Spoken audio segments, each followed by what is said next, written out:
Tapi koreksi saya kalau saya salah ya Pak Ustadz ya. Kalau aku nggak salah, aku kutip nih dari Al-Quran juga. Kalau aku nggak salah dari An-Nisa ayat 3. Dikatakan di sini pokoknya suami itu boleh menikah lagi lah, mencari istri kedua, ketiga kayak gitu pokoknya. Asal dia mampu berlaku adil. Tapi padahal kalau kita lihat lagi di An-Nisa 129, kalau aku nggak salah ya. Itu ada ayat yang mengatakan bahwa Allah itu mengatakan bahwa manusia itu tidak mungkin bisa adil. Walaupun berusaha. Ini kan dua ayat ini bertentangan sebenarnya. Jadi sebenarnya itu poligami itu boleh atau enggak sih? Jadi begini, banyak orang yang tidak menyadari bahwa ayat ketiga tadi, Fankihu ma tabalakum minan nisa masna wa thulatha wa ruba, maka nikahilah perempuan yang kamu sukai 2 atau 3 atau 4.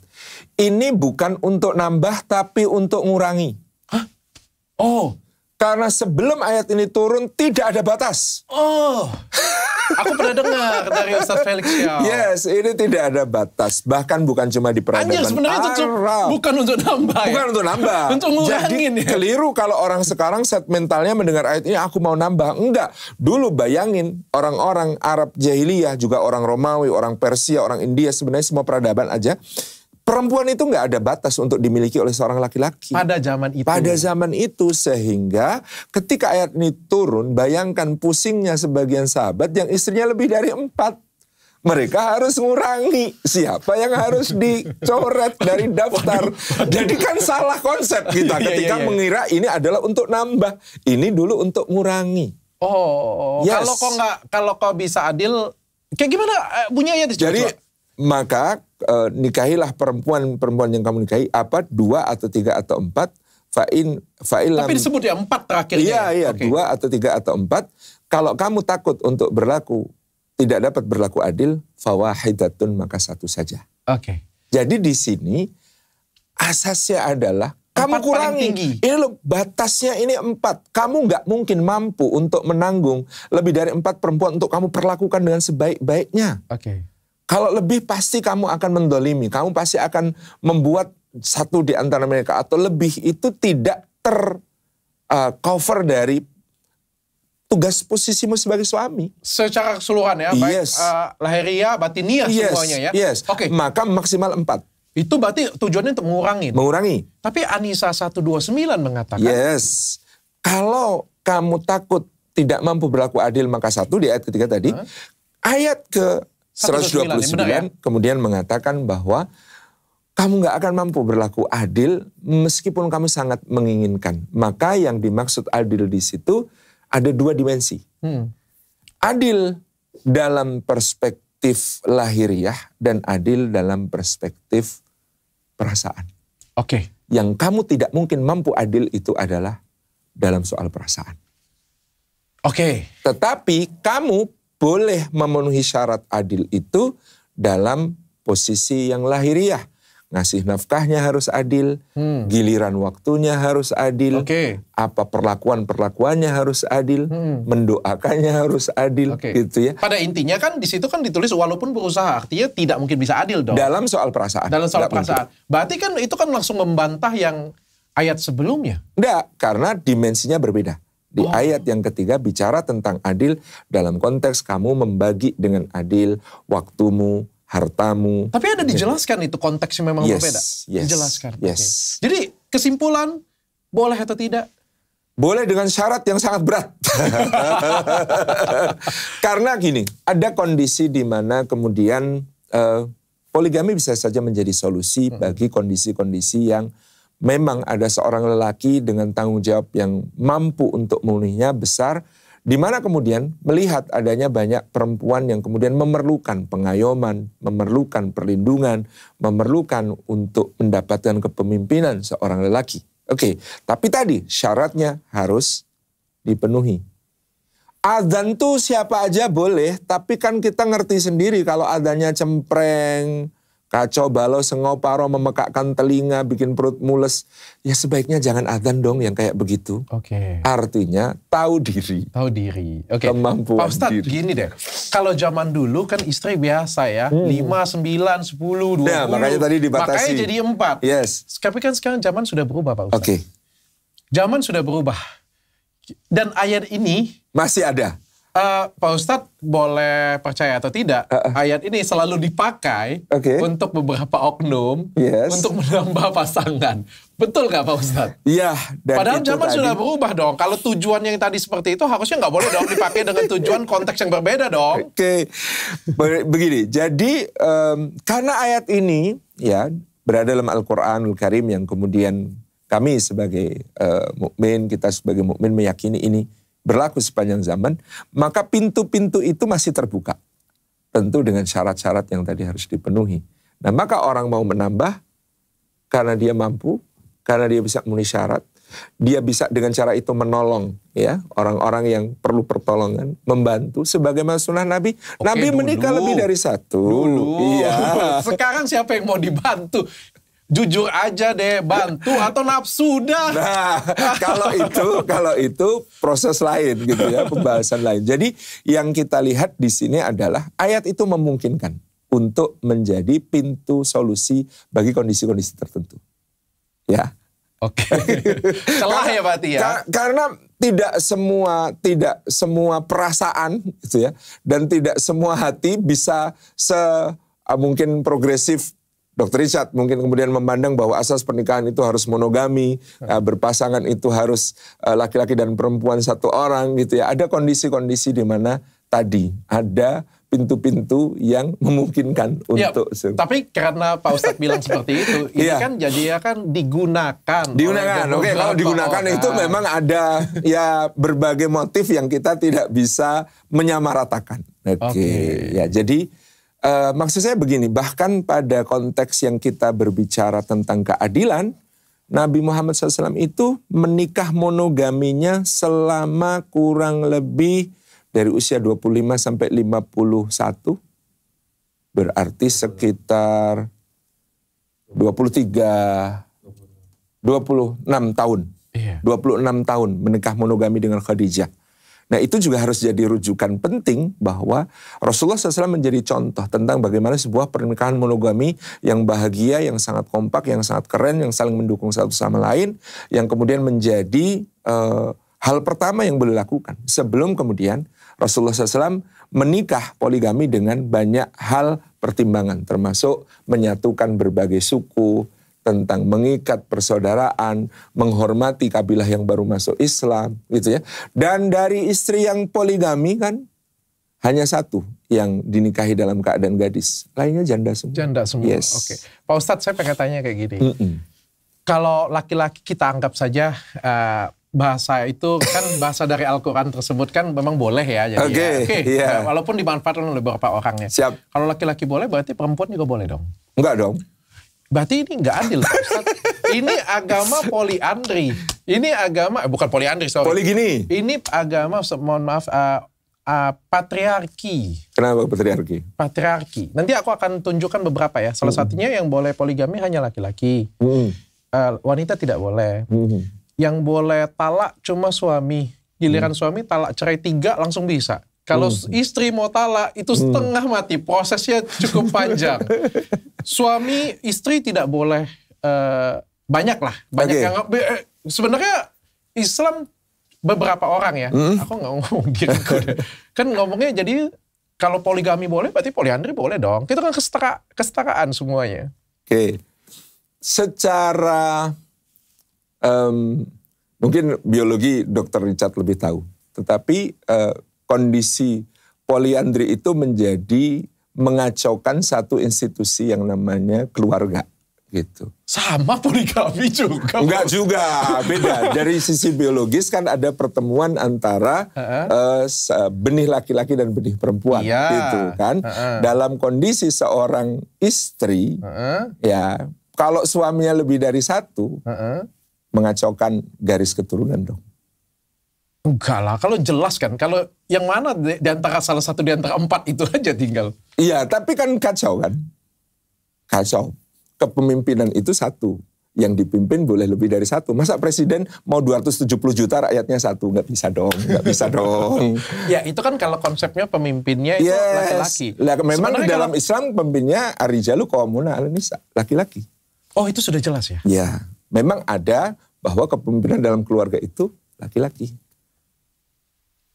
Apakah patriarki? Bukan. Karena kemudian memang di situ justru kalau saya di dalam Islam harus pilih, saya benar-benar pilih dari jadi perempuan. Kenapa? Sangat indah menjadi perempuan dalam Islam. Jadi laki-laki itu isinya beban dan tanggung jawab semua. Oh ya? Yes, berat jadi laki-laki. Mungkin orang bicara, Islam nggak adil. Warisan, misalnya, laki-laki 2 bagian, anak perempuan 1 bagian. Oh iya? Yes, mau dituduh patriarki juga nih. Nanti dulu. Laki-laki 2 bagian, perempuan 1 bagian. Tapi siapa yang berhak menentukan mahar? Perempuan. Laki-laki harus membayar mahar seperti yang diminta oleh perempuan. Cuma di Indonesia memang perempuannya baik-baik. Maharnya cuma seperangkat alat sholat. Padahal dia bisa menentukan mahar setinggi apapun, terserah dia. Nanti begitu mereka menikah, laki-laki bekerja, dia wajib menafkahi istrinya, menanggung semua kebutuhannya. Pakaian yang dikenakannya, yang diberikan kepada istrinya harus setara. Gak boleh laki-laki jauh lebih mewah daripada istrinya misalnya. Karena dia harus memberi pakaian seperti apa yang kamu pakai. Makanan seperti apa yang kamu makan. Tugasnya laki-laki. Jadi pekerjaan laki-laki hasilnya dia harus gunakan untuk keluarga. Sementara ketika perempuan itu bekerja, itu hak pribadinya dia. Oh gitu? Yes, dia nggak punya kewajiban untuk ngasih anak, ngasih suami. Itu hak pribadinya dia kalau dia bekerja. Next, yang berikutnya lagi. Perempuan itu memang sampai ada satu disertasi di Universitas Al-Azhar, Islam itu disebut sebagai risalah pembebasan perempuan. Oh, yes, risalah pembebasan perempuan. Karena sebelum datangnya risalah Nabi Muhammad, seperti apa kondisi perempuan? Lalu Islam menempatkannya sebagai ibu. Oke. Surga di bawah telapak kaki ibu. Gak ada di bawah telapak kaki bapak. Ketika ada orang datang kepada Nabi, ya Rasulullah, kepada siapa aku berbakti? Ibumu. Lalu siapa? Ibumu. Lalu siapa? Ibumu. Lalu siapa? Bapakmu. 3:1? Enggak. Bukan itu. Bukan 3:1. Tapi kalau pertandingan olahraga, medali emas, medali perak, medali perunggu direbut oleh ibu, bapak dapat hadiah keempat, hadiah hiburan. Wanita dimuliakan. Dimuliakan. Itu ibu. Istri. Sebaik-baik di antara kalian adalah yang paling baik kepada keluarganya. Khairukum li ahlihi wa ana khairukum li ahli. Sebaik-baik di antara kalian adalah yang paling baik kepada istrinya, dan aku adalah contoh tentang bagaimana memperlakukan dengan baik istriku. Nabi menjadikan ukuran kemuliaan seorang suami pada bagaimana dia memperlakukan istri. 3, sebagai anak perempuan. Barang siapa memiliki 3 anak perempuan, dididik dengan baik, baginya surga. Barang siapa memiliki 2 anak perempuan, dididik dengan baik, baginya surga. Barang siapa memiliki 1 anak perempuan, dididik dengan baik, baginya surga. Itu tidak ada hadisnya tentang anak laki-laki. Oke. Jadi posisi perempuan itu power supply. Laki-laki bertugas menafkahi. Apa yang harus dilakukan laki-laki? Memberi makan. Memberi makan itu sampai menyuapkan ke mulut. Wah. Seharusnya. Tanggung jawab ya. Tanggung jawabnya begitu. Maka kalau laki-laki cuma ngasih uang belanja, sana beli makanan, itu baru separuh nafkah. Karena seharusnya dia yang menyediakan makanan itu sampai memastikan. Yes. Memakai pakaian. Suami itu harusnya bukan cuma pinter melepas pakaian, tapi memakaikan pakaian. Ya kan? Sampai selevel itu. Jadi kalau dia cuma sana beli baju sesuka kamu, itu baru separuh nafkah, belum sepenuhnya. Oke Pak Ustadz. Tapi zaman sekarang Pak Ustadz, yes, banyak laki-laki mau kondo Pak Ustadz. Itu yang salah, berarti bagaimana kemudian dia tidak memahami tanggung jawab. Kepanjangan dari mau kondo. Apa sih? Ya cuma tahu maknanya, kayaknya laki-laki nggak modal gitu ya, nggak tanggung jawab gitu, nggak bisa memenuhi tugas gitu kan, modal konsultasi doang. Gitu. Ya, tapi kan sekarang banyak Pak Ustadz, betul. kondo. Nah itu hukumnya apa Pak Ustadz? Nggak boleh, haram. Laki-laki kayak begitu nggak boleh menikah sebenarnya, karena dia akan menyengsarakan keluarganya, menyengsarakan istrinya. Nggak boleh. Itu. Jadi termasuk tadi Dr. Richard bertanya tentang cerai. Tidak semudah itu cerai bagi seorang laki-laki sebenarnya. Karena begitu dia bercerai, anak itu tetap akan jadi tanggung jawab dia sampai dewasanya. Jadi kan sudah lepas istri, tapi tanggung jawab tetap. Rugi jadi laki-laki ketika cerai itu. Oke, aku pernah ngomong sih di dalam logika bisnis juga memang rugi. Rugi, wong istrinya dilepas tapi tanggung jawabnya untuk menafkahi enggak? Masih dikasih. Tapi itu wajib ya dalam Islam? Wajib. Bagaimana hukumnya kalau misalnya kita sudah bercerai tapi kita nggak kasih tanggung jawab kita? Itu dosa besar. Nggak bisa. Itulah makanya kenapa aku itu nulis tahun 2004 buku judulnya Agar Bidadari Cemburu Padamu. Di situ aku sebagai penulis cemburu sama perempuan.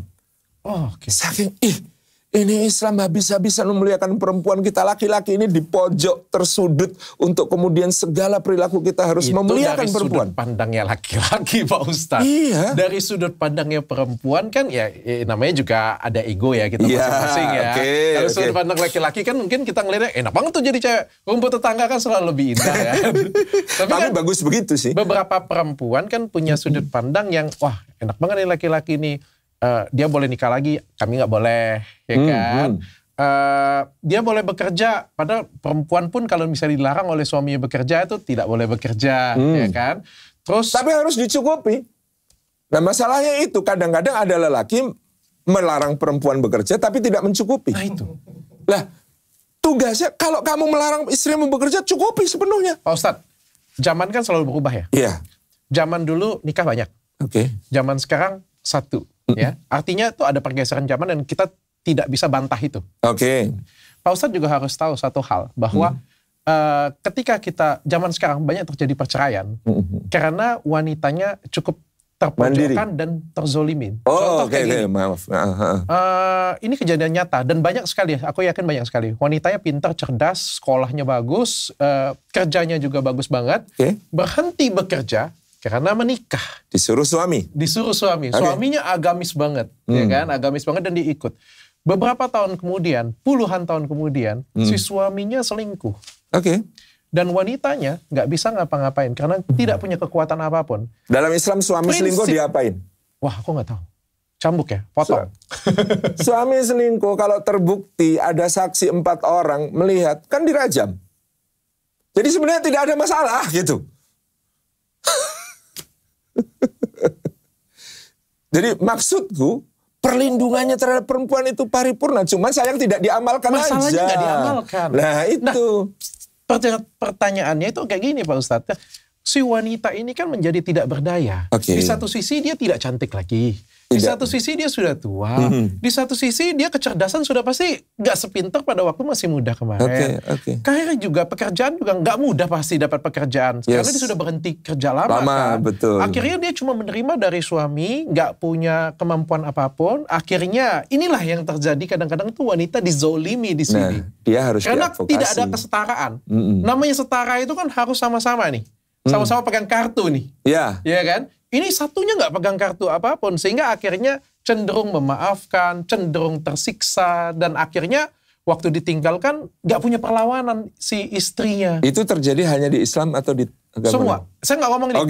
Saya berbicara artinya pada zaman sekarang. Aku mau objektif bahwa Islam punya aturan tentang itu misalnya.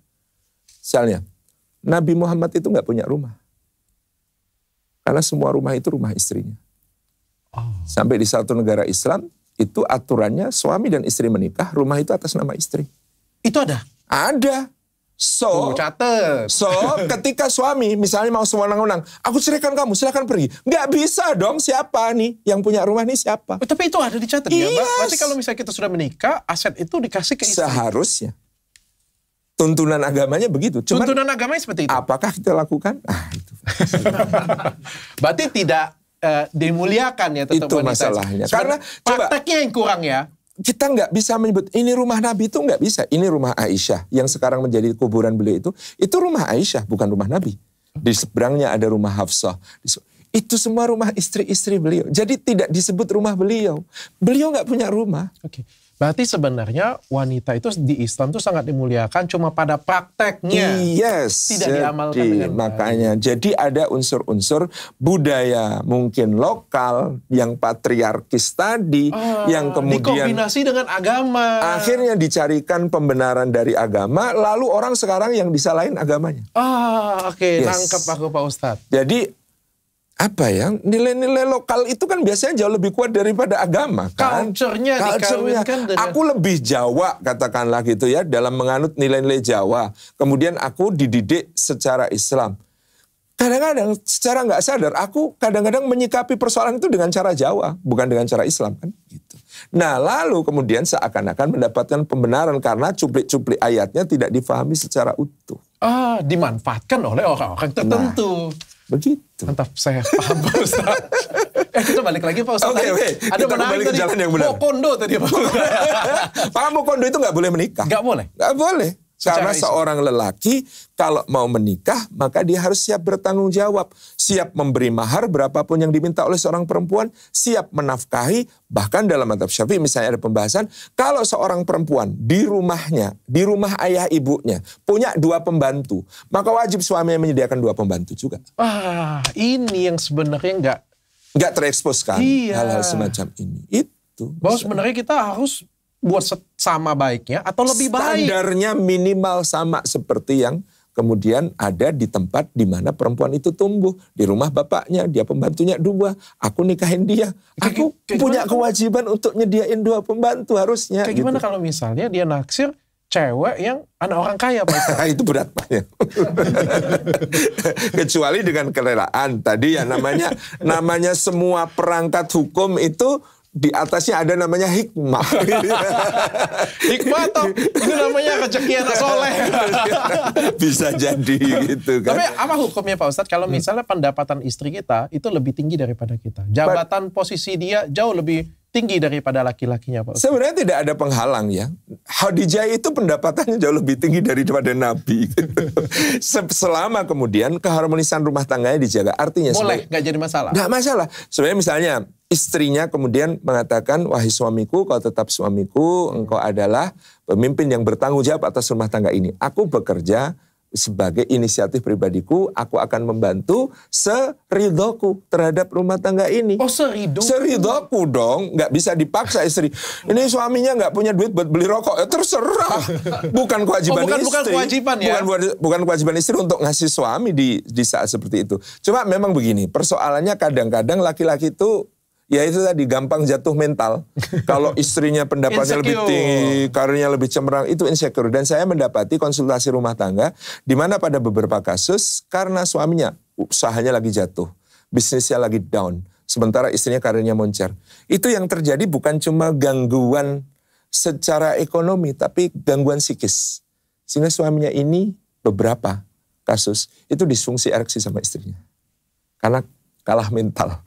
Karena udah kalah duit, kalah mental, down itu. Kalah modal lagi. Maka kalau memang masih tetap mau menjaga pernikahan, menjaga rumah tangga, di sini peran dua-duanya penting. Istri menguatkan, menyemangati gitu ya supaya suaminya nggak down. Mungkin juga konsultasi psikolog lah, boleh. Tapi memang hal seperti ini kadang memicu hal yang lebih parah. Misalnya, karena suaminya itu ya tidak bisa memenuhi tugas kepada istrinya karena gangguan psikis tadi, dia mencari perempuan yang dia anggap yang lebih bisa didominasi. Maka kan dulu ada kasus istrinya glowing, shining, mesmerizing, bening, bahkan juga pengusaha skincare gitu. Tapi dia selingkuhnya sama pembantu yang kalau dijejer, kan jauh banget istri sama pembantunya. Tapi kenapa kok dia bisa sama pembantu? Karena di situ sebagai laki-laki dia merasa jatuh di depan istrinya. Tapi dia masih berasa sebagai orang yang punya kuasa di depan pembantu. Oke. Apa hukumnya Pak Ustadz kalau kita punya suami yang gak guna Pak Ustadz? Waduh, ya harus direparasi lah itu. Direhabilitasi betul-betul sampai kemudian bisa berdaya lagi. Karena memang tentu banyak sebabnya ya. Tapi boleh diceraikan atau kayak gimana itu? Sangat mungkin. Saya menyarankan pada satu pasangan, ada satu pasangan, istrinya bekerja, suaminya usahanya lagi down. Di saat itu istri berkata, ketika dia minta duit Pak Ustadz, saya jadi nggak bisa nolak ketika dia masih suami saya. Karena ya dia masih suami saya, sedangkan sebenarnya duit itu saya simpan untuk nanti pendidikan anak, untuk ini. Terus bagaimana? Loh, kalau ibu tidak bisa menolak seperti itu, ibu ajukan gugat cerai karena dia sudah tidak bisa memenuhi kewajiban sebagai suami. Dan dengan digugat cerai, setelah itu suami ibu lepas, dia nggak punya hak meminta uang untuk apalagi berdekat-dekat sama nggak ada. Nggak boleh. Tapi si suami tetap harus nafkah. Harusnya, tapi kan dia nggak mampu itu tadi. Daripada nggak dapet sama sekali mendingan pisah. Oke. Pak Ustadz, kalau misalnya kayak tadi saya bilang tadi, laki-laki kalau misalnya kita mau kasih talak 3 langsung, aku nggak tahu. Talak 1 itu apa sih? Talak 1 itu cerai proses pertama. Tapi itu diberi waktu untuk rujuk. Oke. Dengan mudah gitu talak ya. Talak 2 juga masih bisa rujuk. Apa bedanya? Ya, kan kesempatan kedua aja. Oh, SP1, SP2. Kalau talak 3, maka sudah tidak boleh rujuk kecuali si perempuan sudah menikah dengan laki-laki yang lain, lalu cerai lagi, lalu mau nikah lagi. Untuk balik itu harus ada proses itu. Dan itu tidak boleh di skenario. Kalau di skenario, maka dosa besar. Oh, tidak boleh di skenario? Nggak boleh. Misalnya ada seorang laki-laki sudah menceraikan istrinya talak 3. Terus, wah aku pengen balik ternyata dia the best gitu kan. Lalu dia minta temennya, kamu nikahin dia dong 1 bulan, habis itu kamu ceraikan supaya aku bisa nikahin dia lagi. Nggak boleh, dosa besar. Oh, tidak boleh? Tidak boleh di skenario, harus natural. Okay. Dan kita sebagai laki-laki itu boleh memberikan talak 3 langsung? Nggak boleh. Tidak boleh? Nggak boleh. Tetap harus proses. SP1 dulu, SP2 dulu, baru PHK. Prosedur. Maka sebagian ulama mengatakan kalau ada laki-laki menjatuhkan talak 3 sekaligus, seperti Ibnu Taimiyah pendapatnya, itu cuma jatuh 1. Oh, oke. Kata-kata dia aja sebenarnya 3, padahal sebenarnya itu 1. Berlakunya tetap 1. Gitu. Oke. Yes. Soalnya katanya kan kalau laki-laki bisa langsung talak 3, sedangkan perempuan kalau mau cerai aja tuh panjang banget prosesnya. Perempuan punya hak namanya khulu. Khulu itu gugat cerai. Kalau memang suami tidak bisa menjalankan kewajiban, tidak bisa memenuhi tugasnya, tidak bertanggung jawab, istri sangat bisa mengajukan gugat cerai. Sangat bisa? Sangat bisa. Tapi dipersulit? Enggak. Di pengadilan justru sekarang, mayoritas itu gugat cerai itu dari istri. Iya ya? Iya. Sudah mulai bergeser. Sudah mulai bergeser. Dan bukan bergeser, seharusnya memang begitu. Oke, Pak Ustadz, ini ada pertanyaan dari tim kreatif. Ini aku garis bawain. Pertanyaan dari tim kreatif. Waduh, gitu. Ini ada pertanyaan dari tim kreatif. Apakah suami boleh menikah lagi tanpa izin istri pertama? Oke, ini soal boleh atau tidak boleh. Kalau misalnya aku pertanyaan tadi tanpa disclaimer itu, nanti dipotong orang seolah-olah itu pertanyaan aku. Iya. Ini ada hukum, ada hikmah tadi kan.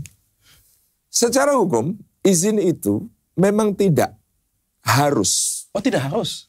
Izin itu tidak harus. Tetapi, mau apa sih nikah lagi tuh?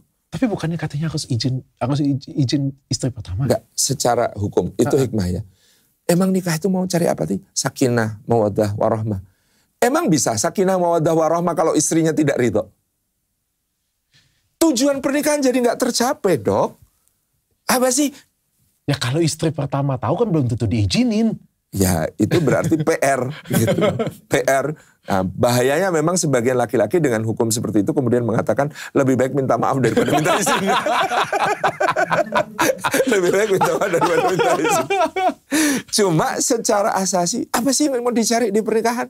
Harusnya kan sakinah, mawaddah, warahmah, harmonis. Kalau kemudian ada justru menjadi tambahan konflik, apa sih yang mau dicapai?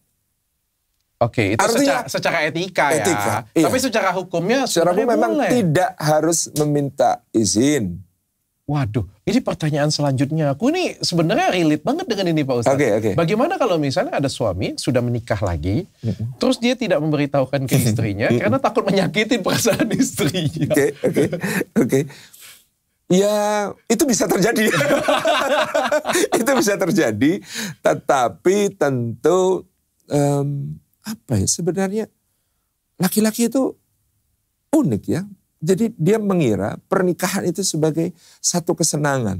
Padahal dari konsekuensi hukum itu berat, tanggung jawab bertambah, tambah rumit. Makanya kenapa ketika kemudian ayat tentang tadi yang awal kita bahas tadi itu bagi saya ketika memahami bahwa konteks sejarah itu untuk membatasi dan kemudian dengan pembatasan itu bahkan ada hak-hak perempuan yang jauh lebih dahsyat yang kemudian dilindungi oleh Islam, itu orang mau nikah lagi itu pikir-pikirnya berapa kali sih?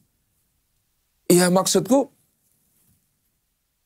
aturan ada dengan prasyarat-prasyaratnya. Maka ketika orang mau mengikuti prasyarat-prasyaratnya, silakan. Cuman siapa sih yang mampu mengikuti prasyarat-prasyarat itu? Sangat-sangat minoritas, mungkin 100.000, mungkin 100 juta yang bisa kemudian memenuhi apa-apa yang menjadi tuntutan syariat. Karena ancamannya poligami gak adil dikit. Itu disebutkan dalam hadis, itu suami di hari kiamat badannya miring. Sedikit ketidakadilan saja bisa mengakibatkan.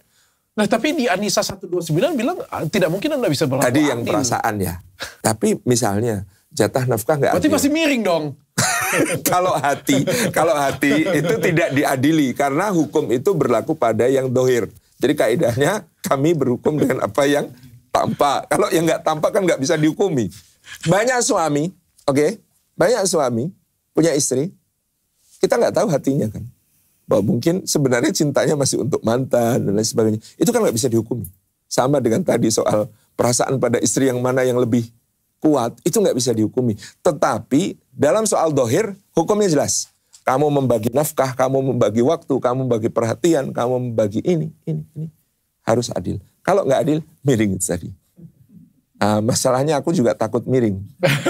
Jadi sampai saat ini, aku masih terpikir bahwa Rasulullah, gitu ya, kemudian Utsman, Ali, itu tidak pernah mempoligami istri pertama. Karena istri pertama itu ya kan mendampingi kita dari benar-benar berjuang, nol dan lain sebagainya. Untuk menjadikan berlaku adil sama dia dengan yang lain itu sulit banget. Nabi kan yang dinikahi poligami sama-sama ketika sudah di akhir ya. Dan artinya itu sama-sama tidak mendampingi dari nol. Sehingga perlakuan adil kepada mereka menjadi memungkinkan. Tapi menyandingkan yang pertama yang mendampingi dari nol, itu kan menjadi sulit sekali. Artinya, kalau aku melihat istriku, semakin kulihat dia, bahkan kalaupun dia mengizinkan, aku semakin gak tega. Gitu.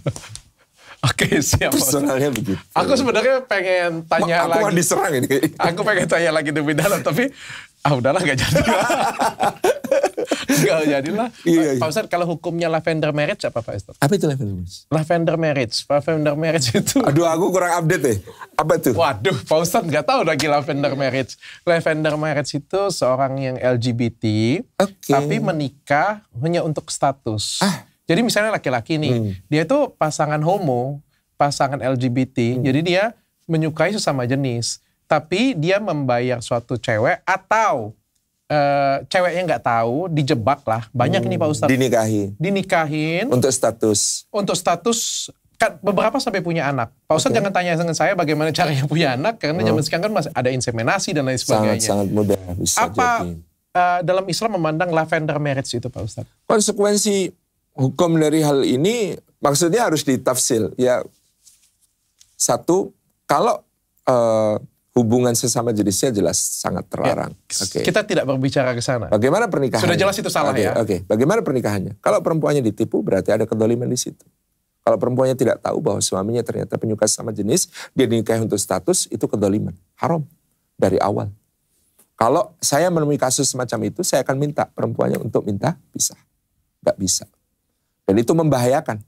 Karena hubungan sama jenis itu salah satu yang paling berisiko untuk kemudian menjadi penyakit yang berbahaya. Yang itu kalau bisa ditularkan ke istrinya lebih merusak lagi kan. Apalagi ke anak. Tapi siapa tahu dia jadi tobat gara-gara ceweknya. Boleh kalau memang dia sudah punya niat benar ya. Artinya ketika dia mulai pernikahan, dia benar-benar ingin bertobat. Bukan tujuannya lavender marriage. Bukan untuk mengcover statusnya. Kalau sudah cuma untuk sekedar mengcover status itu, maka sebenarnya, ini mungkin saya termasuk yang mengambil pendapat yang keras. Itu batal demi hukum sejak awal pernikahan yang semacam itu. Batal demi hukum? Yes, nggak bisa. Dalam agama Islam itu batal demi hukum? Yes, karena kalau bukan itu transaksional berarti itu batal demi hukum? Karena bukan pernikahan namanya kalau transaksional. Oh, gitu? Yes kan? Kontrak misalnya kayak gitu? Iya, nggak bisa. Nggak bisa, bukan seperti itu pernikahan. Karena dia sebuah kemuliaan, sebuah ibadah ditujukan untuk membangun sebuah keluarga, dan di situ dikehendaki adanya satu cinta yang sakinah, menentramkan, yang mawaddah, yang membuat bersemangat untuk melakukan kontribusi bagi diri dan masyarakat. yang rahmah, yang bisa membangun cinta yang saling memberi, tak harap kembali. Tapi katanya, kata istrinya juga dia akan ngomong, ya nggak ada yang rugi. Aku senang, dia senang. Semuanya senang. Itu transaksi ya, iya. Bukan pernikahan. Karena tidak hikmah dan tujuan pernikahan tidak dicapai di situ. Okay. Tidak dicapai di situ. Aku pengen tanyain tetap keluarga. Jadi pasangan kita itu kan adalah salah satu takdir ya. Oke. Takdir kita ya. Apakah menjadi LC itu takdir juga Pak Ustadz? LC itu apa? Abdus Somad LC, Adi Hidayat LC gitu kan. Hanan Ataki LC gitu kan. Apa sih LC? Aku kayak ngajarin Ustadz nakal sumpah. Enggak. Pengen tahu aja. Lavender Marriage, LC. Oh itu LC yang LC pemandu itu, karaoke. Nah, oke. Lady Companion. Yes. Okay. Yang nemenin karaoke. Apakah menjadi LC itu adalah sebuah takdir juga Pak Ustadz? Ya kalau sudah terjadi namanya takdir. Maksud berarti saya. Jadi cewek nakal, jadi pelacur itu juga adalah takdir. Setiap kita mempertanggungjawabkan pilihan-pilihan kita.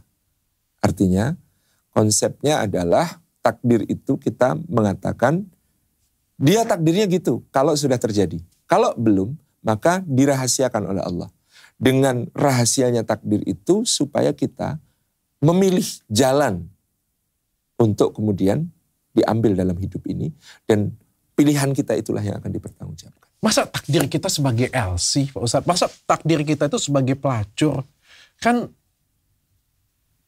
gak adil ya gitu kan. Kalau misalnya kita bilang maha adil gitu kan. Kenapa gak takdir kita itu sebagai wanita yang elegan, bersahaja? Bisa.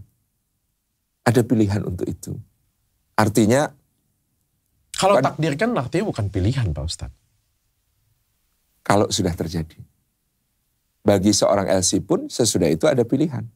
Karena dalam cerita-cerita yang kemudian dikisahkan Nabi kepada kita juga banyak kan pelacur yang masuk surga. Okay. Tentu ada jalan pilihan bagi dia untuk berbuat kebaikan, untuk bertaubat, untuk memperbaiki diri, dan lain sebagainya. Nah, salut untuk misalnya yang aku kenal seorang LC, lalu aku bebaskan dia dari dunia LC dengan aku nikahi. Keren. Oh itu keren. Ya keren. Iya kan? Pak Ustadz ini ya statement ini agak hati-hati Pak Ustadz. Enggak gitu, kalau saya tegas aja. Keren laki-laki yang mungkin mengenal seorang perempuan di dunia LC, kemudian dia entaskan, tidak jadi LC lagi, dia nikahi sebagai istri yang baik, menjadi wanita yang tadi apa? Elegan, yang yes. Ya, dengan cara yang benar. Dengan cara yang benar. Bukan pergi ke tempat prostitusi, dicoba dulu, cocok bawa lagi. Bukan kayak gitu lagi. ya. Itu beda lagi. Itu beda lagi. Iya. Pak Ustadz kalau misalnya, Pak ini pertanyaannya, aku baca aja deh pertanyaannya. Makin ngeri nih, makin. Iya pertanyaannya makin lama. Kayak gini nih Pak Ustadz download nih. Makanya aku tuh dihujat orang Pak Ustadz. Ya gak apa-apa. Kan bukan aku. Pak Ustadz pikir itu Ustadz yang dihujat orang. Kagak Pak Ustadz. Enggak. Yang nanya hostnya yang. Iya. Karena berani mempertanyakan ini, itu tuh bukan hal yang bagus di masyarakat kayak gitu. Masyarakat tuh masih tabu. Oke. Jadi, cuman ya. Padahal benar kan? Pertanyaan ini tuh sering ada. Relate. Kan? Orang pengen tahu. Tanyakan aja. Cuma segen. Iya, segen. Iya. Aduh gak enak nanya juga Ustaz. Gitu. Apalagi tadi harus didefinisikan kan. Apa itu mokondo, apa itu lavender, apa itu LC gitu. Cuma kalau sudah deket lah mungkin. Dan kita sudah kasih tau konsepnya mungkin agak lebih enak. Makanya gue bilang, download episode pertama itu aku dihujat harus-harusan Pak Ustadz. Bahasa apa tuh? Apalagi mereka tuh gak tahu bahwa aku tuh sudah mualaf sebelum download itu. Orang ngelihatnya tuh kayak aku tuh nonis yang ngeyel. Yang julid. Iya, julid dan ngeyel gitu. Gak mau diajarin. Padahal sebenarnya kan di luar sana, orang yang nonis tuh justru ngeyel kayak gini. Ya justru pengen tahu. Justru pengen diajarin seperti ini gitu. Okay. Konsepnya. No problem. Pak Ustadz ini pertanyaan dari tim. Ada kasus Ustadz menyodomin santri. Aku ngomong kasus oknum Ustadz ya, menyodomin santri ya. Apakah itu termasuk takdir dari Allah? Karena sudah terjadi konsepnya ya, takdir. Cuman seharusnya kita memang di dalam kondisi semacam itu punya sikap yang tegas. Maksudku, sebenarnya kan pondok pesantren itu sesuatu konsep baru ya. Kalau istilah agama bid'ah lah gitu. Di zaman Nabi kan tidak ada. Artinya sebagai sebuah lembaga pendidikan. Itu konsep baru. Iya kan. Bukan diajarin dari zaman Nabi bukannya? Mana ada pondok pesantren zaman Berarti Nabi kan? Itu kita... Maksudnya laki-laki semua santri diasramakan gitu ya. Kemudian ada guru-guru. Gak ada. Sekolah. Berarti itu adalah apa ya, bentuk improvisasi ya. Supaya anak-anak kita jadi fokus belajar, jadi lebih islami gitu ya, tahu ayat-ayat, bisa baca Al-Quran, bisa ngaji ya.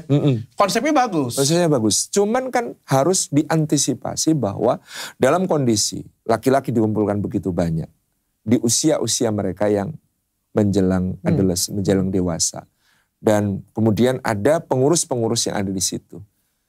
Bagaimana cara memfilter supaya pengurus atau bahkan ustadz ini bukan orang-orang yang sudah ada penyimpangan sejak dulu. Ini PR. Saya pengasuh pesantren. Saya punya forum dengan para pengelola pesantren, dan saya mungkin orang yang paling cerewet tentang itu. Tentang bagaimana memfilter SDM kita, jangan sampai ada orang bermasalah seperti ini masuk. Yang kedua, bagaimana kemudian menata laksana supaya di dalam lingkungan pendidikan tidak terjadi hal-hal semacam itu. Bagaimana menata interaksi antara guru dan murid, karena kan ada relasi kuasa kan di situ. Kadang-kadang karena santri tidak punya power di hadapan gurunya, sehingga terjadi kasus seperti yang disodomi itu dan lain sebagainya. Saya termasuk yang agak strict ya soal itu. Jadi kita benar-benar menjaga jangan sampai hal itu terjadi. Cuma memang kecolongan dan kasus-kasus semacam itu, saya sangat open mind untuk mengatakan memang banyak teman-teman pengelola pesantren yang belum aware untuk kemudian benar-benar memperhatikan soal ini. Dan kasus semacam itu menjadi di dunia yang laki-laki ngumpul sebegitu banyak, Dok. Itu kalau tidak ada sistem dan penataan yang baik, pasti akan terjadi. Tapi amat saya sayangkan sih Pak Ustadz. Banget, Dok. Karena aku mengenal, gini Pak Ustadz, kita ini berbicara tentang agama Islam ini kan ada tingkatan Pak Ustadz ya. Mungkin tingkatan saya adalah yang paling rendah. Karena ilmu pengetahuan agama saya paling rendah dibandingkan dengan teman-teman yang lain. Yang nonton ini atau siapapun. Tapi kan makin banyak orang belajar, makin cerdas dan makin pintar. Makin dalam ilmu agamanya. Apalagi ustadz-ustadz ya. Aku anggap kan ustadz pasti lebih pintar, lebih paham agama semuanya, dan mempraktekkan ajaran agama. Artinya sebenarnya ketika seorang ustadz, kiai, apapun itu, gus dan lain sebagainya, ketika punya pesantren, tujuannya kan pasti baik Pak Ustadz. Tapi pada kenyataannya justru banyak sekali pesantren justru bermasalah. Baik itu dari pembulian, sodomi, bahkan ada pembunuhan di dalam pesantren juga. Ini kan tidak mencerminkan apa yang ada di puncak. Padahal harusnya yang ada di puncak harusnya bisa memberikan contoh yang lebih indah. Tapi ada nggak sih dokter merokok? Banyak. Itu sama sebenarnya. Tahu ilmunya tapi gak diamalin. Berarti banyak ya Pak Ustadz ya, orang yang tahu ilmunya tapi gak diamalin. Sangat banyak. Memang ilmu itu dalam Islam tuh bukan sekedar transfer of knowledge kan, tetapi bagaimana kemudian dia membangun integritas. Nah, seharusnya saya sama gemesnya dengan Dr. Rizal. Mungkin saya lebih gemes tentang kasus-kasus itu. Seharusnya pesantren menjadi tempat bagaimana ilmu itu bukan sekedar ditransfer, tetapi terintegrasi ke dalam diri masing-masing, baik pengajar maupun pelajarnya, supaya bisa menjadi ilmu kehidupan teramalkan, Qur'annya teramalkan, sunnahnya teramalkan, cara hidup Islamnya teramalkan, gitu kan. Cuma itu tadi, ketika niat, semula bermula dari niat ya. Kadang-kadang, mohon maaf, ada lembaga pendidikan didirikan bukan dengan niat untuk menjadi sebuah lembaga pendidikan, tapi entitas bisnis. Iya kan? Oh iya? Ya kan, masuk pesantren. Sekarang lagi seneng-senengnya orang tua pada masukin anak ke pesantren. Dipasang patok biaya mahal pun mereka no problem, ya kan? Misalnya, ini soal saya melihat salah satu sisi. Kita sedang bicara tentang motivasi, niat. yang itu sangat menentukan banyak hal. Ada pesantren. Setuju saya. Saya pesantren, ini lembaga pendidikan, tapi dibangun dengan motivasi awal bukan sebagai lembaga pendidikan, tapi lembaga bisnis. Ya memang dalam... Padahal tujuannya kan harusnya... Maksudku dalam pesantren memang ada urusan bisnis ya. Masa pengadaan alat dan sebagainya itu kan pasti ada bisnisnya ya. Jadi sekolah aja, jangan jadi pesantren. Benar kan? Yes. Sekolah agama Islam kan bisa. Ya. Sekolah negeri pun kan juga belajar Islam. Sekolah agama Islam juga sama. Ketika didirikan dengan niat mendidik atau didirikan dengan niat berbisnis akan berbeda hasilnya. Akan sangat berbeda hasilnya. Jadi ini yang menjadi keprihatinan pertama itu soal niat-niat ini. Makanya ada sindiran. Ini sekolah Islam atau pesantren namanya kok Abu Bakar tapi biayanya Abu Jahal kan itu.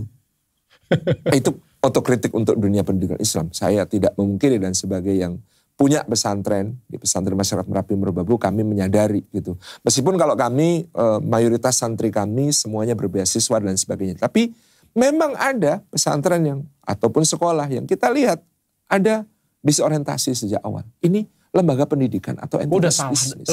Udah ya ada keanehan lah dari awal. Ada error di titik itu. Yang kedua tadi, dia karena mungkin fokusnya adalah berbisnis, dia tidak menyiapkan perangkat sebagai sebuah lembaga pendidikan yang aman dan nyaman. Bagaimana kemudian santri-santri ini, misalnya tempat untuk mereka tidur, tempat kamar-kamar mereka, kamar mandinya, dan lain sebagainya. Apakah itu disiapkan seproper mungkin sehingga tidak terjadi penyimpangan? Oh, oke. Kan?